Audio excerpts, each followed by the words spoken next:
Di sini saya akan mempresentasikan tentang bullying di kalangan remaja.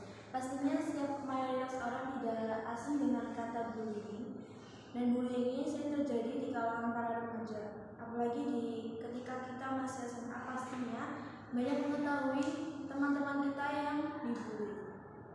Pembulian atau bullying ini dapat merusak mental si korban karena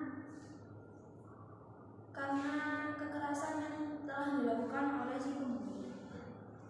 Bullying ini sangat tidak dipantaskan atau sangat tidak patut terjadi, apalagi di kalangan remaja di usia masih sangat muda yang pastinya masih mempunyai perjalanan yang panjang, waktu yang panjang.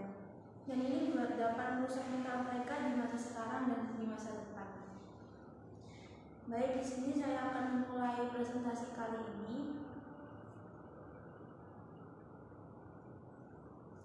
Saya mengambil artikel tentang bullying ini karena akhir-akhir ini atau masih sering ya sampai sekarang, bullying itu terjadi di kalangan para remaja. Mungkin tidak hanya di kalangan remaja, tetapi di kalangan mahasiswa masih kerap terjadi.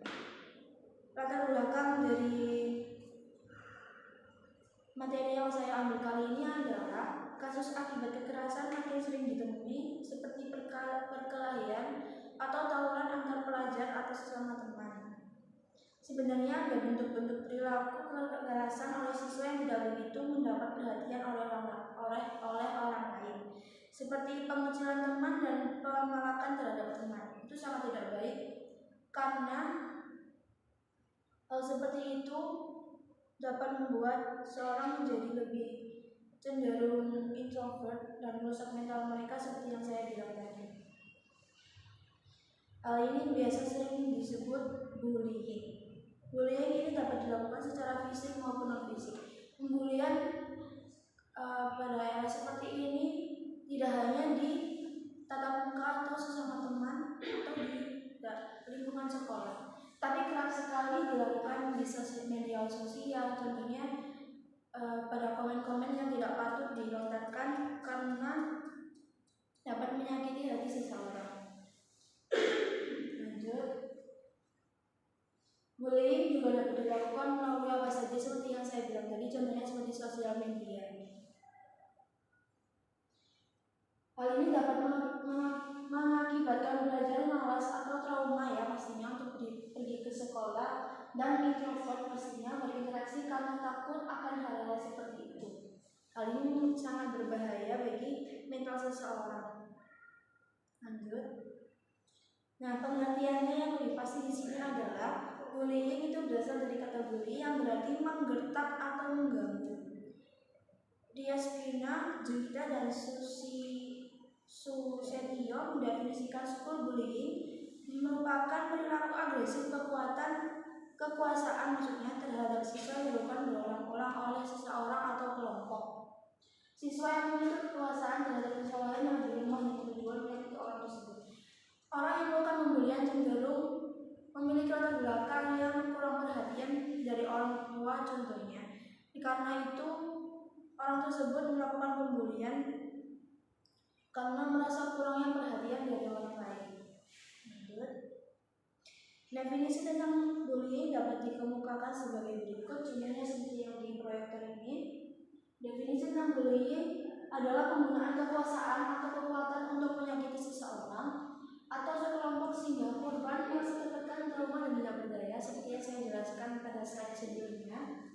Kemudian yang kedua, bullying sebagai penggunaan agresi dalam bentuk apapun yang bertujuan menyakiti seseorang atau menyudutkan orang lain secara fisik maupun mental. Bullying dapat berupa tindakan fisik, verbal, emosional, dan juga seksual.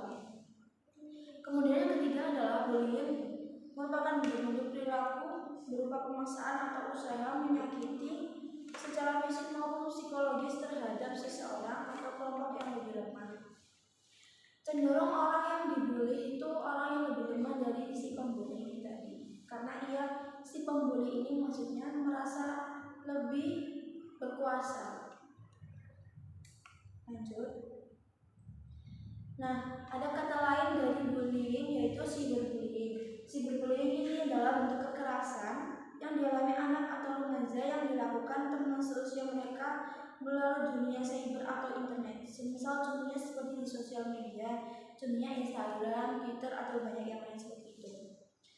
Cyberbullying ini adalah kejadian manakala seorang anak atau remaja diejek, dihina, dan dikucilkan ataupun diintimidasi atau diperlakukan oleh anak atau remaja seusia mereka melalui media internet. Jadi bukan tatap muka ya, tapi melainkan dari media sosial atau sosial media. Hal seperti itu malah lebih menyakiti hati si korban ini tadi, karena merasa kurang dan merasa tidak pantas berada di lingkungan sekitar. Kemudian efek samping dari pembulian ini tadi adalah si korban merasakan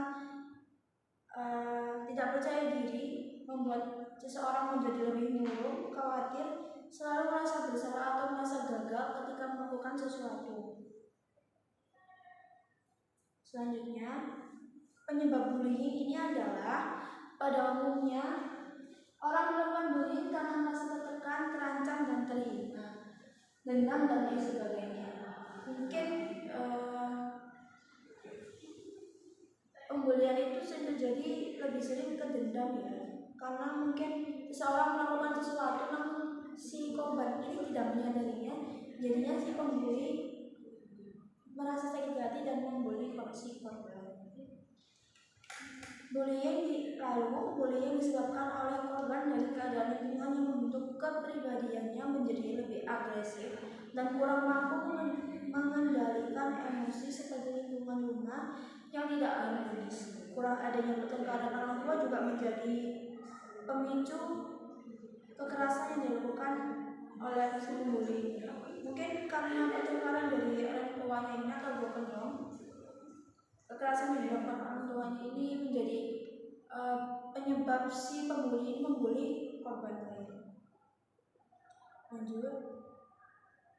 Nah, jenis bullying ini tuh ada 5 kategori, yaitu kontak fisik langsung, memukul, mendorong, mencubit, mencakar, juga termasuk memeras dan merusak barang-barang yang dimiliki orang lain, termasuk bullying ya. Kemudian ada kontak verbal secara langsung, mengancam, mempermalukan, meremehkan, dan mengganggu, memberi panggilan nama seperti nama-nama yang tidak senonoh atau nama-nama yang tidak bagus dan dapat membuat seseorang sakit hati. Sarkasme, merendahkan, mencela atau mengejek, mengintimidasi, mengejek dan menyebarkan gosip yang sebenarnya tidak terjadi ataupun hoax. Kemudian yang ketiga, perilaku nonverbal langsung, melihat dengan sinis, menunjukkan lidah, menampilkan ekspresi muka yang merendahkan, mengejek, atau mengancam. Biasanya ini disertai oleh bullying fisik atau verbal. Kemudian yang keempat ada perilaku nonverbal tidak langsung, yaitu mendiamkan seseorang, memanipulasi persahabatan sehingga menjadi retak, sengaja mengucilkan atau mengabaikan, mengirimkan surat kawin. Kemudian yang kelima, pelecehan seksual. Hal ini begitu mempunyai efek samping yang besar ya. Pelecehan seksual ini kadang dikategorikan perilaku agresif fisik atau verbal. Kemudian ada dampak dari bullying. Dari artikel yang saya ambil di situ dijelaskan, menurut psikolog Ratna Zita, siswa korban bullying akan mengalami permasalahan kesulitan dalam membina hubungan interpersonal dengan orang lain dan jarang datang ke sekolah. Akibatnya mereka, si korban bullying ini, ketinggalan pelajaran dan sulit berkonsentrasi dalam belajar, sehingga hal tersebut mempengaruhi kesehatan fisik dan mental baik dalam jangka pendek maupun jangka panjang. Jangka panjang ini maksudnya efek sampingnya di masa depan ketika nanti ia berinteraksi dengan orang lain. Contohnya seperti itu. Lalu menurut psikolog Ratna Zita, beliau mengatakan siswa korban bullying akan mengalami permasalahan kesulitan dalam membina hubungan interpersonal dengan orang lain dan jarang ke sekolah karena mereka takut dibully lagi. Biasanya seperti itu. Akibatnya mereka si korban bullying ketinggalan pelajaran. dan sulit berkonsentrasi. Selanjutnya, cara mengatasi bullying di sini adalah pencegahan agar anak-anak tidak melakukan bullying. Orang tua harus mampu mengembangkan kecerdasan emosional anak sejak dini. Jadi mulai sejak dini harus diajarkan tentang attitude dan soal sopan santun, cara menghargai teman dan orang lain. Karena pelajaran atau sesuatu yang diajarkan orang tua itu sangat berpengaruh bagi anak di usia dini, bagi mereka di masa depan.